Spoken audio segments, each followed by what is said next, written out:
ಮೂರ್ನಾಲ್ಕು ದಿನಗಳಿಂದ ಸುರಿದ ಭಾರೀ ಮಳೆಗೆ ಬಂಟ್ವಾಳ ತಾಲೂಕಿನ ಪುರಸಭಾ ವ್ಯಾಪ್ತಿಯ ತಲಪಾಡಿ ಪೊನ್ನೋಡಿ ಸಮೀಪದ ಕೋಡಿಬೆಟ್ಟು ಪ್ರದೇಶದ ಅಲ್ಲಲ್ಲಿ ಧಾರೆ ಕುಸಿದು ಬಿದ್ದಿದ್ದು 4 ಮನೆಗಳು ಅಪಾಯದಲ್ಲಿವೆ.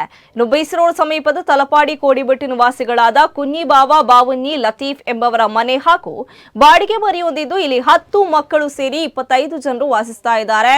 ಇನ್ನು ಕಳೆದ ರಾತ್ರಿಯ ಮಳೆಯಿಂದ ಈ ಭಾಗದಲ್ಲಿ ಧಾರೆ ಕುಸಿದಿದ್ದು ಇಲ್ಲಿನ ನಿವಾಸಿಗಳು ಆತಂಕದಲ್ಲಿ ದಿನ ದೂಡ್ತಾ ಇದ್ದಾರೆ. ಇನ್ನಷ್ಟು ಧಾರೆ ಕುಸಿತವಾದರೆ ಮನೆಗಳಿಗೆ ಅಪಾಯವಾಗುವ ಸಂಭವವಿದೆ. ಕಳೆದ 3-4 ದಿನಗಳಿಂದ ಸುರಿದ ಮಳೆಯಿಂದ ಗುಡ್ಡ ಅಗೆದ ಜಾಗದ ಮಣ್ಣು ಹದಗೊಂಡು ಕುಸಿದು ಬಿದ್ದಿದೆ. ಇನ್ನು ಈ ಪ್ರದೇಶಕ್ಕೆ ಹೊಂದಿಕೊಂಡಿರುವ ಗುಡ್ಡವನ್ನ ಅಗೆಯದಂತೆ ಸಂಬಂಧಪಟ್ಟ ಜಾಗದ ಮಾಲಕರಿಗೆ ಮೊದಲೇ ತಿಳಿಸಿದ್ವು. ಆದರೆ ಇಲ್ಲಿನ ಮನೆ ಮಂದಿ ಕಾರ್ಯಕ್ರಮವೊಂದಕ್ಕೆ ತೆರಳಿದ ವೇಳೆ ಮತ್ತೆ ಗುಡ್ಡವನ್ನ ಅಗೆಯಲಾಗಿದೆ. ಇದರಿಂದ ಈ ಪ್ರದೇಶದ ಸುತ್ತಲೂ ಗೋಪುರದಂತಾಗಿದೆ.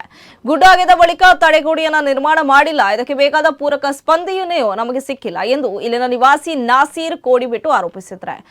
ಇಲ್ಲಿ ಇನ್ನಷ್ಟು ಧಾರೆ ಕುಸಿಯುವ ಅಪಾಯವಿದ್ದು ಧಾರೆ ಕುಸಿದರೆ ಮನೆಗೆ ಹಾನಿಯಾಗುವ ಸಂಭವವಿದೆ. ಆದ್ದರಿಂದ ಇಲ್ಲಿ ತಡೆಗೋಡೆ ನಿರ್ಮಾಣ ಕಾರ್ಯ ಅಗತ್ಯವಾಗಿ ಆಗಬೇಕಿದೆ ಎಂದು ಇಲ್ಲಿನ ನಿವಾಸಿಗಳು ಒತ್ತಾಯಿಸಿದ್ದಾರೆ.